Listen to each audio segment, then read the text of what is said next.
Hi, I'm Dr. Gemma, and welcome back to Cognitive, the Knitting Psychology podcast. Cheerfully and somewhat irregularly in business since 2008. Segments today may include what's on my hooks, needles, and spindles, a strategy, something I really like, put a lid on it, oh shoot, and blather. So sit back, put your feet up, pick up your knitting, crocheting, spinning, weaving, or dyeing, or any other yarny thing you're doing, and get ready to enjoy.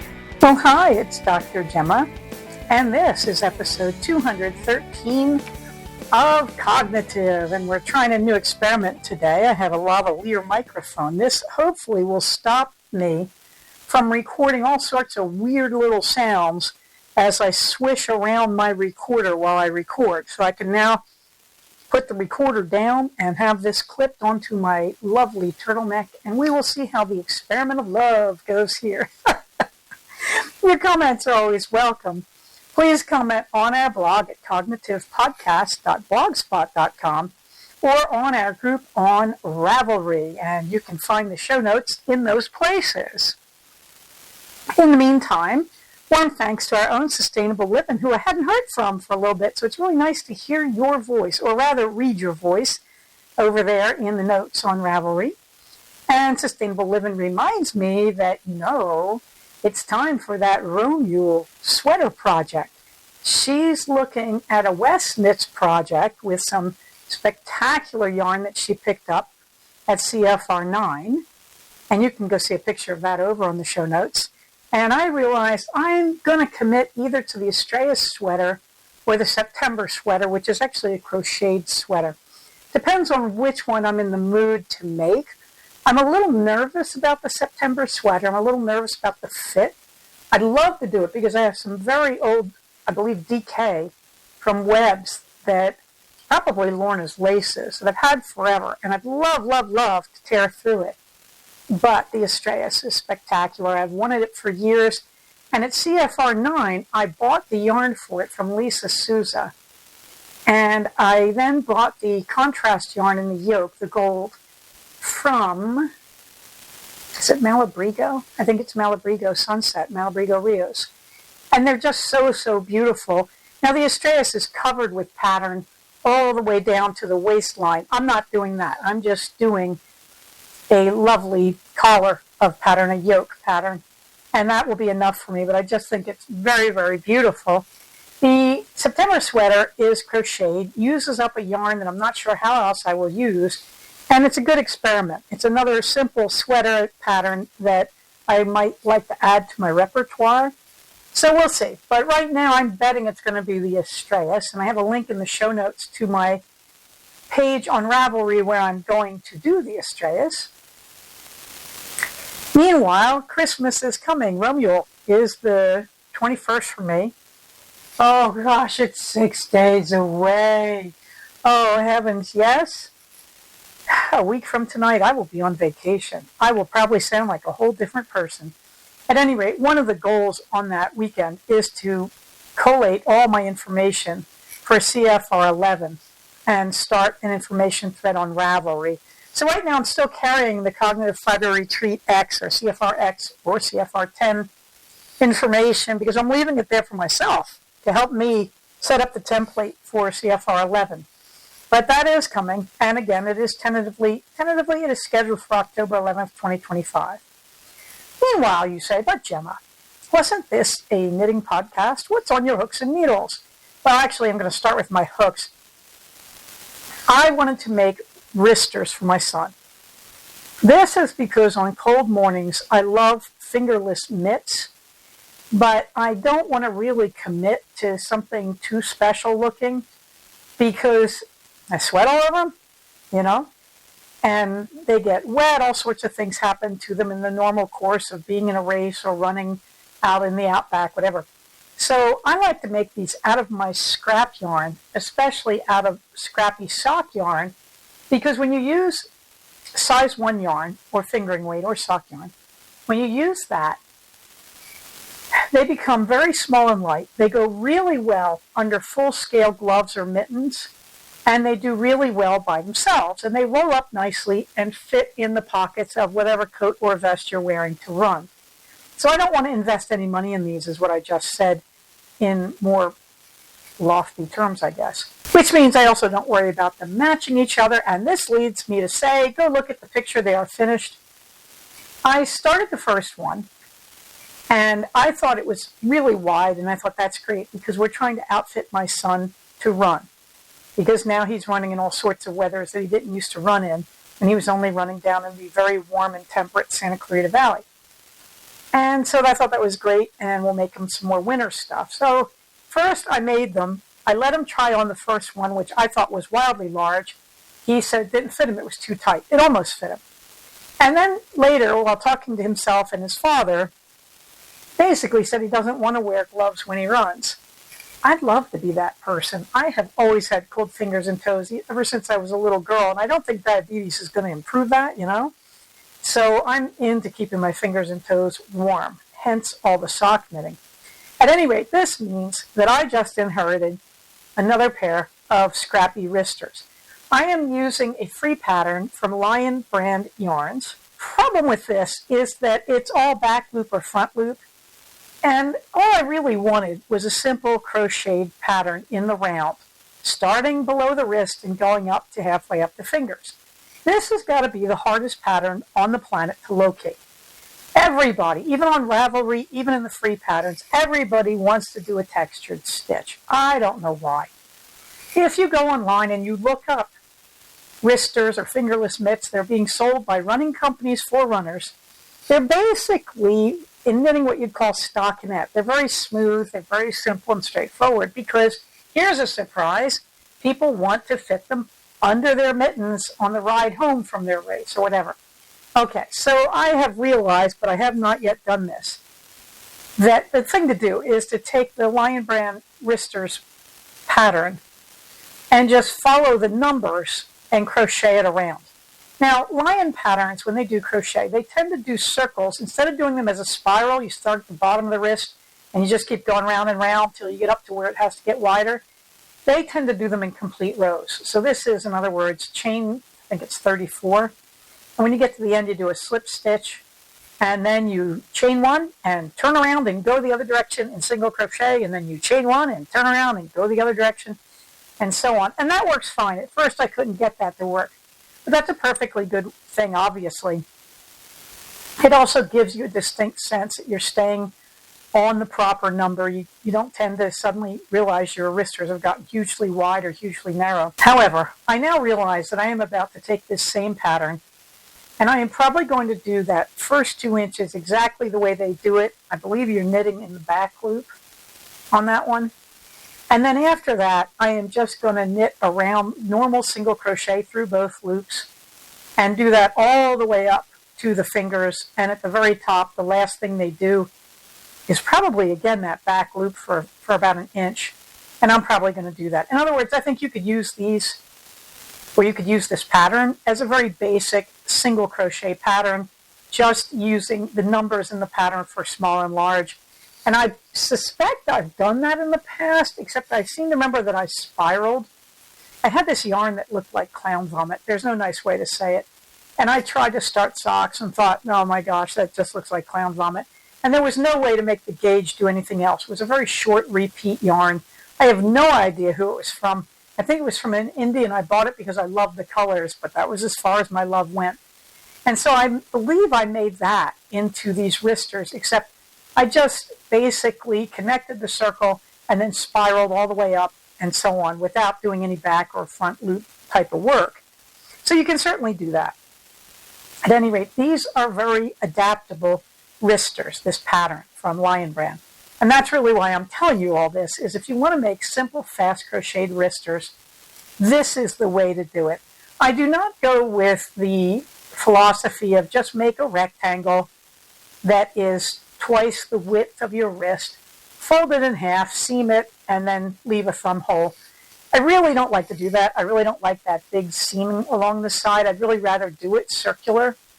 And it's just as easy either way to add a thumb I mean, that's not what you call rocket science. You could probably figure it out yourself without a pattern. But the thumb in this pattern works as good as anything else will. Meanwhile, you may remember I had that beautiful sock tube from Steffi Jo that she gave me. And because I don't have feet, kids, I have giant canoes, I just could not make that work by cutting it in half and making it 2 socks, which is to say, she, first of all, says these are not going to have long legs on them, that you're making a sock and it's going to have, I think, a 2.5-inch leg, something like that. She obviously hasn't met the flippers that are attached to my ankles, that I would have basically been able to use them as the foot of the sock, which I didn't want to do. I didn't want to hide that beautiful yarn inside my shoe. And then I realized I also don't want to hide it inside the leg of my leggings or trousers or under my skirt. But I just love that cherry red with the gold glitter, the stellina, woven through it. So I had this brainwave and realized I'm going to make these into mitts. Now I have to admit, I regret somewhat the color I chose to mix with them because the color is reddish and yellow oranges. And I really wish I'd gone with something reddish and blue. It would have brought out more of the beautiful blue undertones of that yarn. However, I got well into it and said I'm not going to back off. And I am pretty pleased with these. Now, the whole point of these sock tubes at CFRX was to teach people how to steek for their socks. Because if you can, your socks get an enormous, enormous amount easier. Essentially, if you're me, I knit a 7-inch leg and then a 5 3/4-inch foot. See? I'm not kidding, because remember, you're going to add heels to those. It's going to make them a lot longer. So the reality there, for me, let me do the math in my head here, 12 3/4-inch per leg. So I have to knit, do the math, what is that going to be? 25.5 inches of tube when I make socks. And it would be just as easy to knit that whole tube for 25.5 inches, call it 26 or 26.5, steek across the middle, and then add toes. And at the very top go in, oh, I hadn't thought about that, and you could add ribbing, but that would make them longer than 7 inches. So that would be nice. I'd be doing 5 and 5, I'd do a 2-inch rib. So that would be 10 3/4 inches times 2, 21.5-inch tubes. And then I could go back, and at the top, I could pick up the stitches and add, going up from the top, my ribbing for 2 inches. And then at the bottom, of course, I would cut the tube in the middle, and at the bottom I would put the toe. And then I would just go in and pick a row and thread my needle around that one row on one side, and I could steek out a heel, which is pretty much how, if I remember correctly, Elizabeth Zimmerman suggests you do it. I put a little more work into it than that. But what I'm saying is, instead of doing one sock all the way down, from the top down to the bottom, leaving a space to pull out the stitches for the heel, using waste yarn to do that, I could just do the whole tube. I could just keep going right down, and then I could do the tube for the other side, for the other sock, and just cut it in half. Would this be faster? It probably would, to be honest. Being able to knit a 21.5-inch tube, that would go pretty fast. I'd say 22 inches, and that would leave me a lot of room to screw up my steeks. And what I did here, as I've said previously, I took the tube and I marked the middle of the tube by just running a line of stitches through it with waste yarn and a needle. I just went through and, marked it. I didn't even pick the stitches up. I just very loosely marked where I thought the middle was. And then I went back on each side, and I did the same thing on both sides. What it was I took my needles that I like to use for knitting. I use 1.5 American for knitting socks. I can't think what that is in British, but you'll forgive me as I describe it, because that's not the important part. I used my typical sock needle. This turned out to have 63 stitches, I believe, and I used 64. So that all worked out really, really well. Okay, so on one side of that center line mark, I went all the way around the sock tube, picking up a row of stitches on my needles. And I used magic loops, so of course I basically sort of folded the needles in half, and at half the needles on one side, 31 on one side, 32 on the other. And it worked out very well. And I left it that way. And then I went to the other side of the midline, and I did the same thing with another needle. And then I let them sit around for a month because I was petrified with fear, as I probably should have been, because I did finally cut them about a week ago. And one needle was just perfect. The other needle, I had somehow missed about 7 stitches. I cannot figure out how, but I think practice would make perfect. The important thing was I left it alone. I just let it sit where it was because nothing was going anywhere, as long as I didn't mess with the half tube now that I'd done the cut. So I went back to that first tube, and I simply changed colors and made the hand part of the mitt. And then I added the thumb to it. And then I went back, and at each end of the tube, she had used a high contrast yarn, a kind of bio green, I don't know what to call it, neon green. And I just did the same thing again. I ran a needle, a sewing needle, an embroidery needle. I just ran that through with waste yarn on it, picking up all the stitches. And then I used that to run a knitting needle through and pick up the stitches on the knitting needle. Why did I not just use a knitting needle? Because I felt it was more relaxed and easy to run the sewing needle through it first. And when I made mistakes, I found it easier to pull it out rather than yanking this long, stiff needle back and forth. And this is very, very tightly knitted by a knitting machine. So that was part of it. Now that works out really good if the knitting is that tight, if the gauge is that tight. But it meant when I was getting stitches onto my knitting needles, I started by running just a tapestry needle with waste yarn through it to pick up the stitches. So I could really see that I was getting every stitch. I got to really look at it carefully. Okay. So I went in with a knitting needle, picked that up, and I just added, as per the pattern, 4 rows of seed stitch. You know, knit 1, purl 1, and then purl 1, knit 1. And it came out very nice. Very, very nice. I didn't want to add a lot at that end, the non-glove end, the non-hand end, the elbow end. I didn't want to add a lot there because I didn't want to take away from the glory of that beautiful, beautiful cherry red yarn with the gold stellina in it. And so it came out very nice, and you can see the pictures in the show note. And then I went to the other glove where I'd missed the 7 stitches. And that was okay because I had run the waste yarn through it. So I could pull my needle back because I had that lifeline. And I could just go back and carefully pick them up now that I had steeked. And so I was putting my fingers into the top of the tube and could hold it just above where I was running the needle through, if that makes any sense. So it made it very easy to manage. So that worked out really well. And so I have this lovely pair now of these knitted middies from the beautiful sock tubes from Steffi Gel. I'm extremely satisfied with them. Yeah, I wish I'd used a bluish red instead of a yellowish red. That's my one regret when I was doing the glove part. Now, all of this, of course, has some ramifications for the stash toss. This means now that I have 49 skeins in versus 65 skeins out. My stash toss this year, not as good as last year. Last year I had like a 40 skein difference. But this year I haven't been making all the sweaters, and that has a lot to do with it. I'm working through the 1 skein per project sort of things. Meanwhile, in progress, though, the 10 square bag, I put that down to do the middies. That is now my popcorn crochet that all I'm doing is working up the second side in single crochet. It takes a long, long time, and I'm really happy about that. This has come together very, very nicely, this 10 square bag. I did not expect to like it as much as I do. And I'm just looking around for the bag from old projects or old events that I will use to make the liner. Thank you, Loretta. The Vestiary 2024 and the Lakeside Cardigan, nope, they're hanging around. Hopefully they will get picked up sometime during Romule. Meanwhile, the quilt squares, as I think I told you last time, I'm working on 9 more. The number is just accidental. What I do when I finish some squares, I go back to the strips of fabric that I'm using for the center of each square.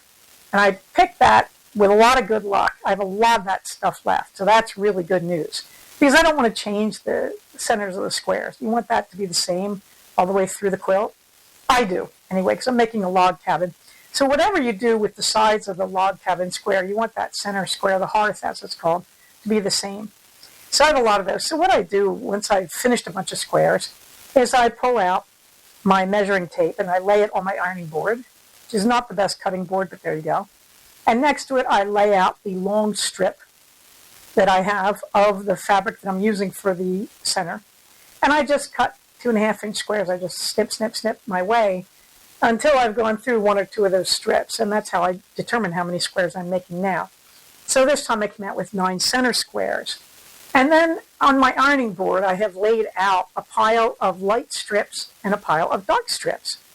And so I take my 9 squares, and for each square, I take the first strip, which is dark in the way I'm doing it, and I just take the dark strip and I pin it to the side of the square, and then I cut it so that it's along one side of the square. And that's it. And I do 9 of those, and I bring them into my sewing machine, and I sew it all together. And that's it. And then the next time, I will go out and I will iron all the squares flat. In this case, it's now the center square on one strip, and I will iron it flat. And I iron all 9 flat, and then I lay them out, and then I pick another dark strip, and I do that across the bottom of the center square and the edge of the attached strip. And, in other words, I'm turning it 90 degrees each time. And so on. I will take that back to the machine, sew that all together, take it back to the ironing board, iron it, and then use a light strip and another light strip, and so on. And I just keep doing this till the squares are finished. And this has been very satisfying. So I do 1 set of seams, usually every day. Haven't done them yet today. So the 9 are coming along very nicely. I think we're up to our first light strip, if I remember correctly. They're right here. Yes, it looks like I've got a light. Oh, no, I'm on the second light strip. That's nice. So this is a very slow, easy, peaceful way to use up your scraps. And I'm really happy that I made the decision months ago to just cut everything into these 2.5-inch strips.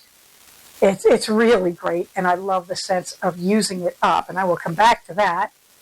Nothing to do with spinning, so that's going to take us on to a strategy. So, I'm talking about strategies you should consider. Okay, I'm just saying it's a good time. Whatever your politics, it's a good time to beef up your security. And I'm borrowing a slide from Feminist, which is an account on Instagram, and it's about securing your internet connection with a virtual private network, a VPN. I have been using a VPN for several years now. They mentioned several, including Proton VPN. Everybody's got a VPN. McAfee has a VPN, Nord has a VPN, Windows has a VPN. I don't want to get paranoid about this. I did my homework several years ago, and at the time, Nord, N as in Nancy, O, R, D as in dog, was considered the most secure and had the most places where they could run your network through to give a different IP address. At the same time, when you turn on a VPN, a lot of websites fight back. A lot of websites don't work well if you're using a VPN. I can't explain that. I'm not enough of a computer jockey, but I often can be found broadcasting from Iceland. But in other words, I often, when I get on the internet, will tell Nord to use a connection to Iceland. Why? Because normally when I'm online, it's the middle of the night in Iceland. So I figure that's a pretty good time to be doing this. So use whichever one you want. Proton will give you free VPN.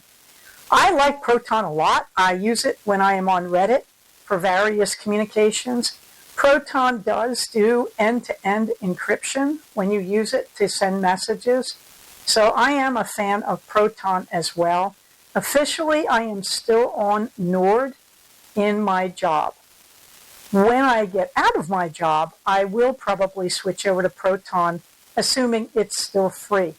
I have to tell you, though, I've had really good outcomes with Nord. And I feel like I've had very, very little problem with my security because of that. I don't say that lightly because I am held by the HIPAA laws that were passed and then renewed again under Obama, which are great laws. I totally support them, let me tell you.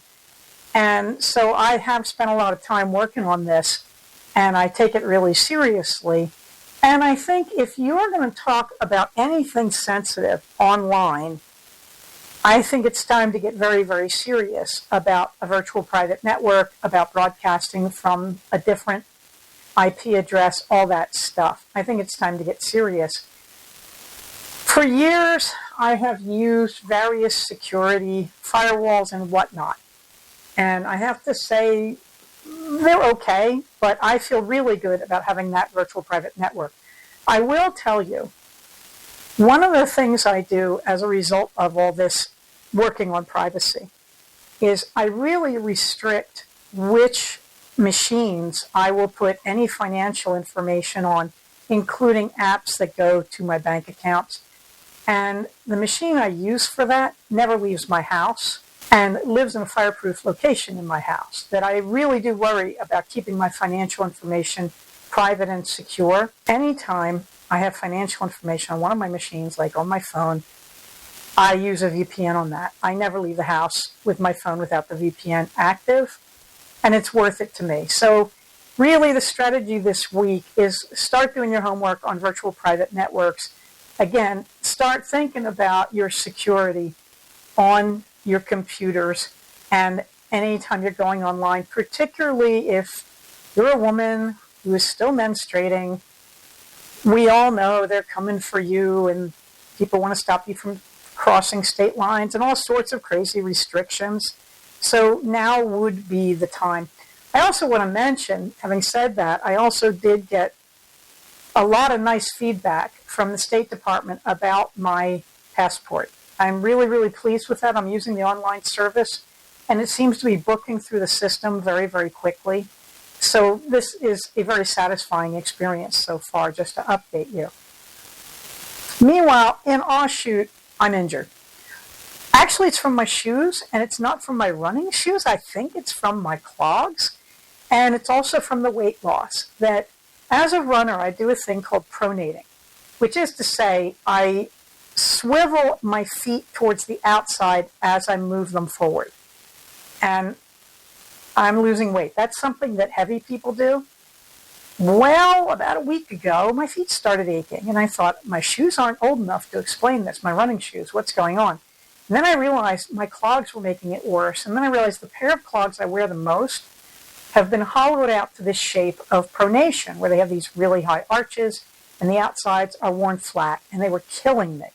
So I'm still getting over this as I record this. I think I may be able to run tomorrow. But essentially, I've lost so much weight that I seem to have changed my balance as I walk. So all week long, I've noticed that when I walk, I'm walking more on the inside edges of my feet. Fortunately, I have a lot of spare clogs, and some of them I haven't worn very much, and so they're not hollowed out, and I'm wearing them, and they're giving me relief. It remains to be seen if this is also a function of my running shoes. When I bought my newest running shoes, I bought very heavy shoes, and heavy shoes are meant for overpronators. And if I'm not doing that anymore, if I've lost that much weight, this is going to matter. I may have to go to lighter weight shoes, which is not a cheap thing to do, but I'm willing to try. Meanwhile, a week from yesterday, I have the Jingle Jog up in Palmdale. It remains to be seen if I'm going to be able to do that. I may do it partly run walking it if I'm still recovering from the injury, or I may not do it. First rule of running, you do not run your full distance when you're injured, or you do not run at all. I mean, you have to be very careful. So that's where I am on that. On to the fluffy books. Well, I'm still reading Flavia Albia, Death on the Tiber by Lindsay Davis. It's good. It's complicated. She's bringing up a lot of old characters and a lot of history from the previous series around the gangsters. And I think at this point I'm in it more for the characterization than I am for the story. In other words, this series does not hold up well compared to the Marcus Didius Falco series, in my opinion. Flavia Albia is interesting. Her spouse, her family situation is interesting. But she feels less fleshed out to me than Falco was. I think the early books in her series, she's a lot more interesting, put it that way. In the meantime, I finished The Unknown Ajax by Georgette Heyer because I had to. I began to listen to it while I was knitting and crocheting. I really got hooked on it. It's just a lot of fun watching her gradually bring everybody around to understand how valuable the protagonist is. So I'm now listening to The Quiet Gentleman, which I believe was written somewhat more early than The Unknown Ajax. And I say that because The Unknown Ajax feels like a development of the plot of The Quiet Gentleman, that I think she doesn't play up enough of the contrast between the title character and the family he walks in on. And instead of having this really nasty, damaging patriarch like you have in Ajax, you have a really nasty, damaging matriarch. So I'm in the middle of it, and it's interesting. It feels like an earlier version. It does lack a lot of the humor that's in The Unknown Ajax. Heyer is really, really good at sort of a subtle humor when she's doing her Regency novels. She really can get it funny. And even in her other novels that are, earlier, like set in the late 18th century, she will have these sparks of humor that are really quite endearing. And you don't feel as much of that in The Quiet Gentleman. The narrator is okay, but the Heyer novels, I'm mostly listening to them on Audible, whereas I'm reading the Flavia Albia. Put a lid on it. Well, we have the tea tastings, as always, and I decided to do these two at a time, because otherwise I'll overwhelm you. Day 5. Oh, Day 5 was so, so nice. This was the Dragon Fruit Desire Herbal. They had a version of this last year. It may be the same thing. Boy, is this good. And I really wasn't sure what to think with dragon fruit because I don't know what it is, really. But it's green rooibos, mango pieces, apple pieces, hibiscus, orange peel, lemon peel, strawberry pieces, blue malvia flowers, calendula, and dragon fruit essences. Look, what's not to love? This was sweet, fragrant, a little tangy. Really, really just a delightful tea with a lovely body to it and a wonderful scent. Day 6 was another thing with some hibiscus. This is warm hibiscus herbal. This is apple pieces, hibiscus, rosehip, orange pieces, cinnamon chips, ginger root, rosehip, cranberries, cherries, and rose petals. This is not all that far from the dragon fruit tea that came right before it. I would have put these a little further apart in the calendar because they felt very related to me. This was really, really pretty to look at, the tea leaves themselves. I have a picture of it because the first thing I thought was, boy, that's pretty with all the red from the rose leaves and hibiscus. This was a very pleasant, light tea. If you imagine the dragon fruit without the dragon fruit, you're getting pretty much the same thing. Very similar ingredients.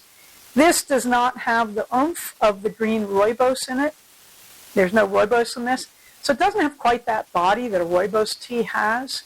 And the scent was pretty forgettable, to put it simply. But this was just a light tea. This would be a nice dessert tea or a late afternoon tea when you have a warm, sunny afternoon and you're just sitting in your chair with your cat in your lap. Not like I'm thinking of me at all. But both Day 5 and Day 6 were winners. I really enjoyed these. One is Dragon Fruit Desire Herbal. The other is Warm Hibiscus Herbal. On to the blather. Well, first of all, thank you for helping me with my lavalier mic experiment. I found out that I may not have been using it right on the first part of this recording, but it sounds fuzzy no matter what. I think that's because my shirt is bumping the actual receiver of the microphone.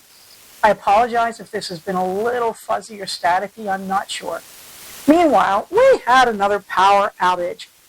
The lovely people at Southern California Edison, a totally for-profit electric company, in other words, they price gouge, they call it the Public Safety Power Shutoff. That's because a few years ago they killed 30 people in Northern California in a remote area because it was so unsafe. And of course, Edison has always resisted burying their power lines like, they did in the East when I was 10 years old, 40 years ago, 50 years ago.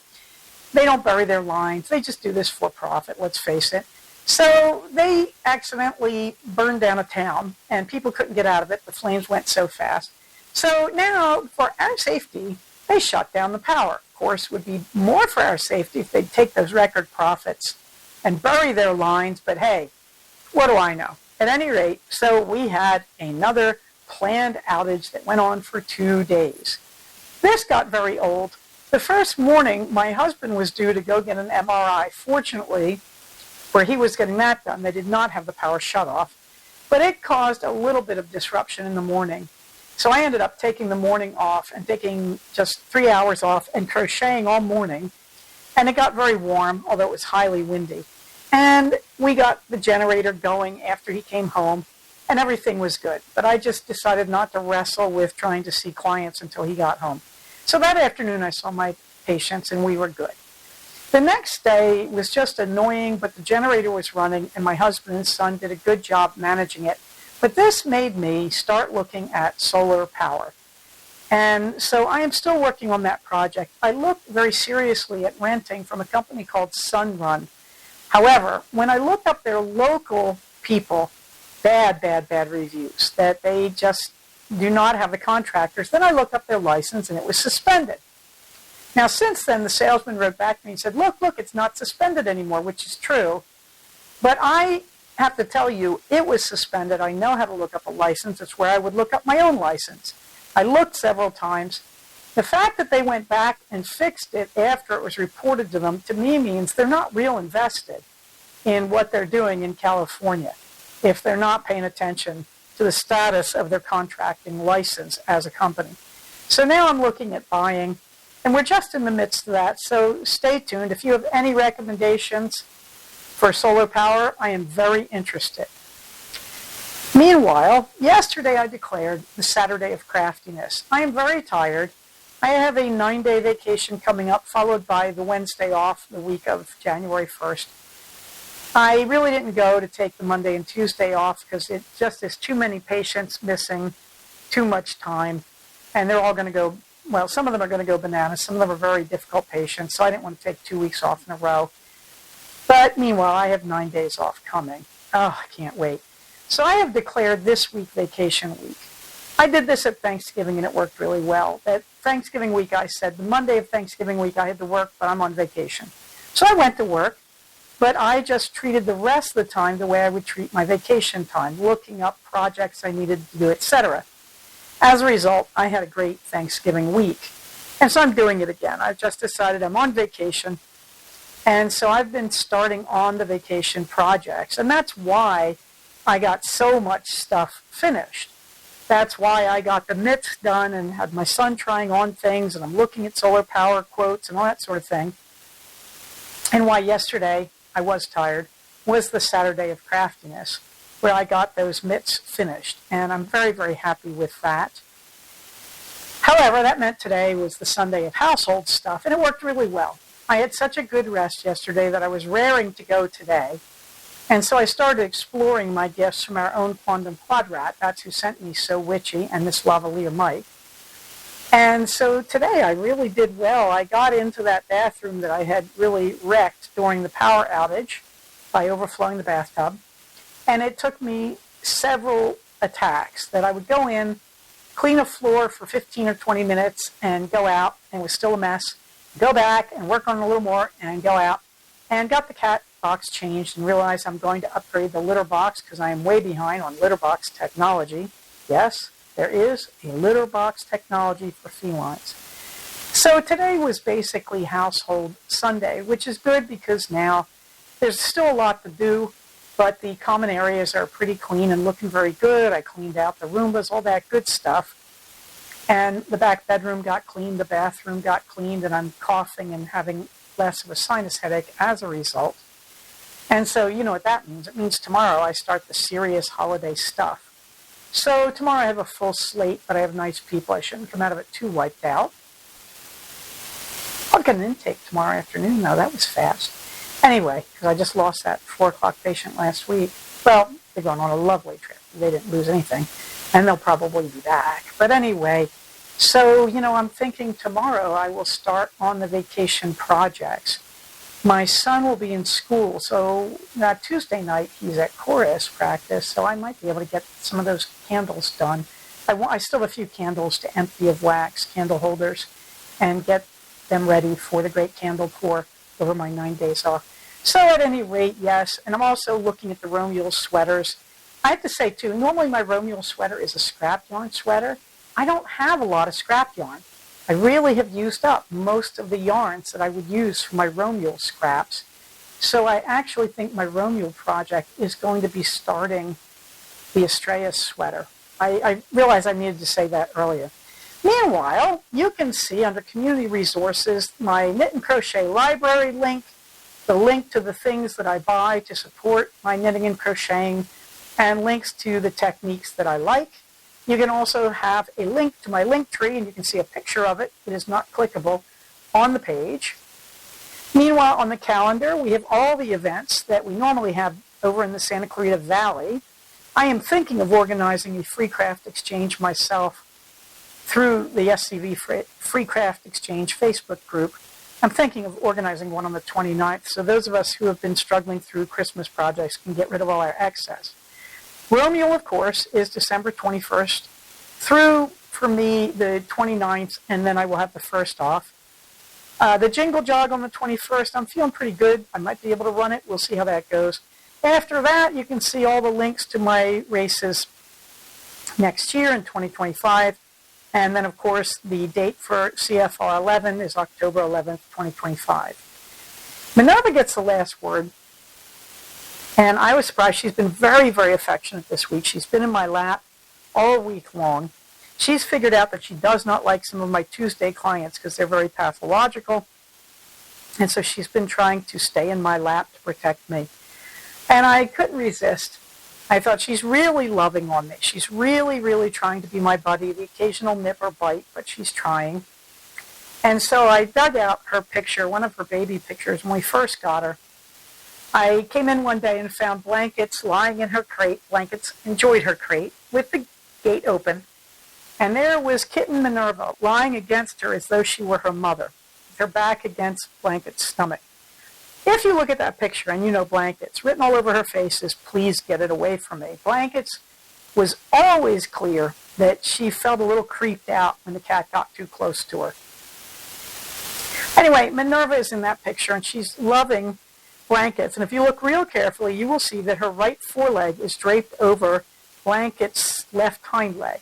That is Minerva's way of saying, "I own this." And that's probably why poor old Blankets looks sort of depressed there, because she knew she was being cleaned.